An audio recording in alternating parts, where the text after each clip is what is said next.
Robert Burns, marching pipe bands, rustic homesteads, emigrant ships.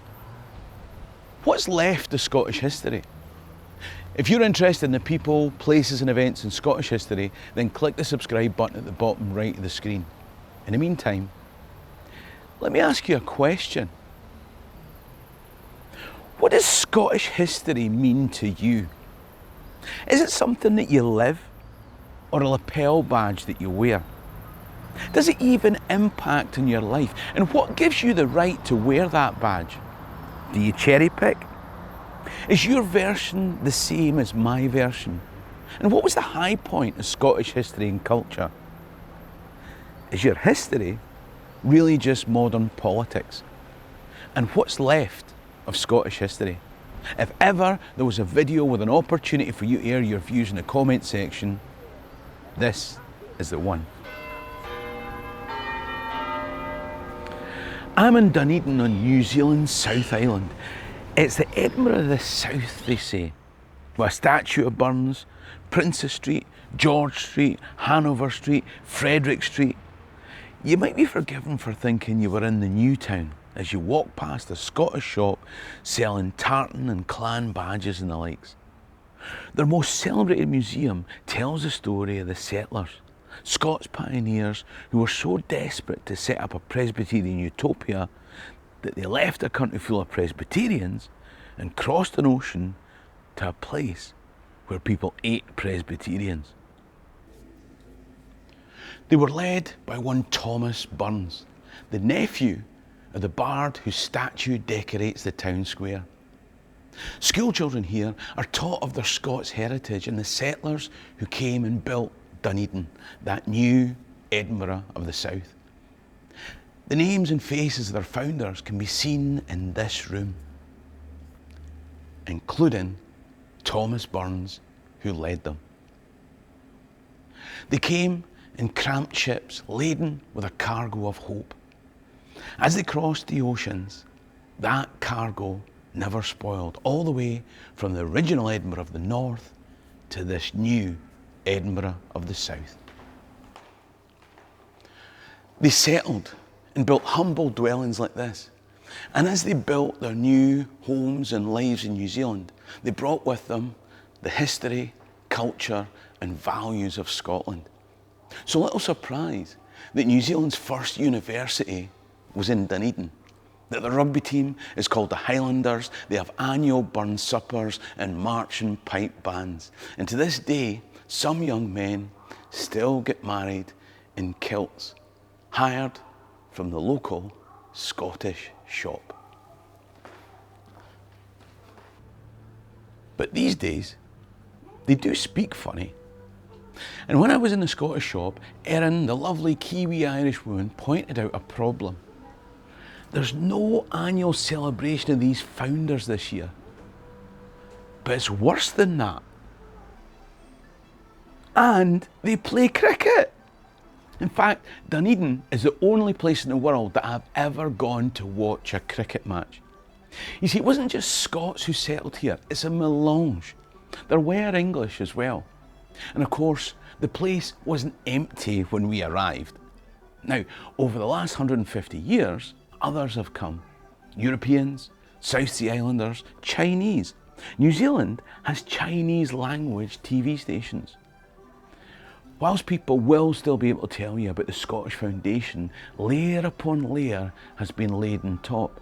They tell me that some in Dunedin are starting to use Oti, the Maori name, the foundation layer that was there before the Scots arrived. So when everything else has been layered on top, what's left of Scottish history? Robert Burns, bagpipes and tartan, one lowland and the others Highland. And yet ironically, they were melded together by Sir Walter Scott in a post-Culloden attempt to whitewash part of Scotland's history. Of course, across the Tasman Sea, Australia doesn't have anywhere quite like Dunedin. But in a previous video in Western Australia, we've already seen that Scottish tint in the town of Perth. In New South Wales, There's the impact of Lachlan Macquarie. I'll visit Tasmania to tell you about Scottish history there, and of course, I'll be visiting a mass Highland gathering in Maclean. Scots in Australia may seem more dispersed, but after the layers and mixing since convicts and jailers, what's left of Scottish history? Tartan and bagpipes and auld lang syne? The USA is a country that I've never visited, but the comment section of my video, Why Scottish and American People See History Differently, tell of descendants of Scots with a desire to understand what their ancestors went through in getting there. More than that, in a country where there are the mixed mutts of multicultural migrants, there's a longing for belonging. Clan seems inordinately important in a way that we in Scotland find strange. Maybe because they already have a state, but seek something else more specific. And yet clans didn't just share a name, but a community in the land on which they lived, a military and a governance structure. If you're dispersed throughout the world, can you really be a clan? Those with a heritage in Appalachian Mountains tell their own particular story, and a huge number comment on their heritage as Scotch-Irish, or Ulster Scots, as we'd say back home in Scotland. In its formation, the US benefited from the influence of Scottish Enlightenment thinking on their founders, but Caledonia also provided inspiration for Ku Klux Klan and Confederate flag. A pal of mine once told me about a burn supper that he was invited to in the States, and it started with pipers leading in a covered table wheeled to the front for a young girl to burst out with a ta-da from the world's biggest tartan shortbread tin. When my stunned Scottish pal asked, "What the hell was that?" he was told, "That's the haggis, lassie." I don't know about the accent. But from the time that General Grant read Robert Burns to his troops, layers have been laid upon the elements of a Burns supper. And after layer upon divergent layer and hundreds of years of global migration have been laid, what's left from Scottish history? Surely Canada can give us the answer. After all, it was Canadians that invented Tartan Day.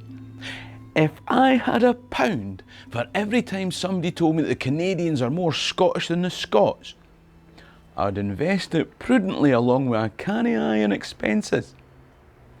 Many a meikle maks a muckle. Like the Americans, Canadians seem to hark back to clan and talk about layers in the original Scottish foundation, with their checked shirts smelling of fish and beaver, not sure whether they're Scottish, French or First Nations. They're like human duck-billed platypus. There's nothing that illustrates their divergence from Scotland as much as the word moose.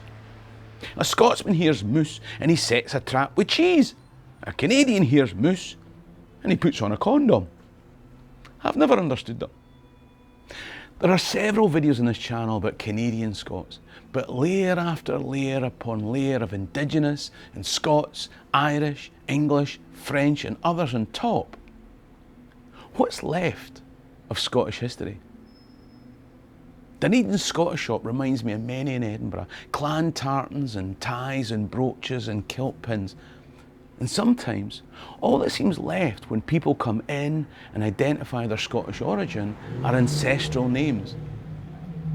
Is Scottish history something you live, or a lapel badge you wear?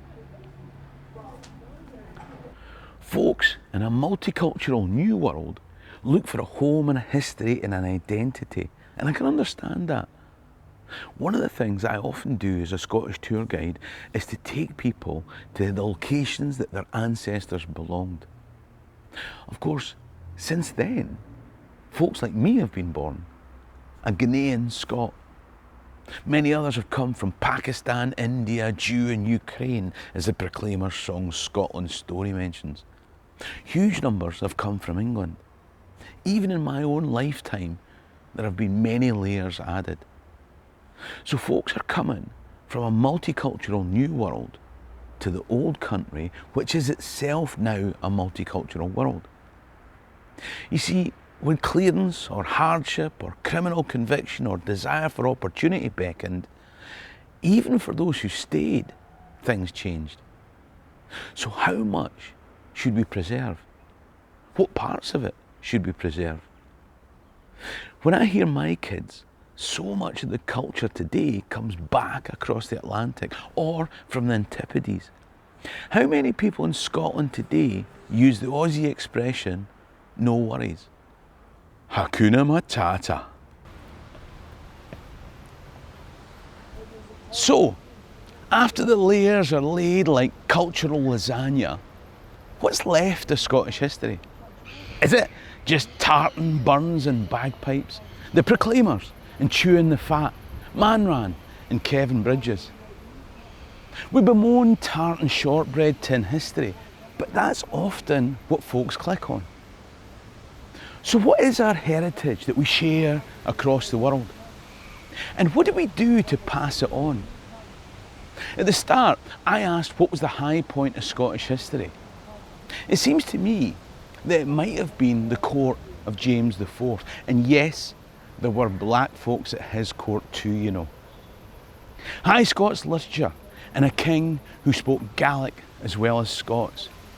Since then, there's been an inexorable anglicisation. And even this man's words often aren't understood. Now, for those folks whose idea of Scottish history is a monochrome obsession of pro-union or pro-nationalist sentiment, let's remember that James IV stood for Scottish nationhood and died for his alliance with continental Europe. But he also married into and signed a treaty of perpetual peace with the English. Cooperation and submission aren't the same, no matter what side of the debate you're on. But here's what really matters. There are branches of the tree of Scottish life that have grown in many directions all over the world. On each branch, layers of immigration or union, politics and perceptions, leaves left multicoloured like autumn. But autumn's beauty all too quickly turns to bleak winter. Treasure Scotland's history and culture. Read it, watch it, listen to it, understand it, and pass it on. And yes, it'll change, but don't let it die. It's more than a name on a clan brooch. For a deeper dive into what is Scottish history and identity, there's a video coming up on screen now. Help support the channel by clicking top right to become a Patreon member or buy me a coffee in the description below. In the meantime, lang me your Limerick.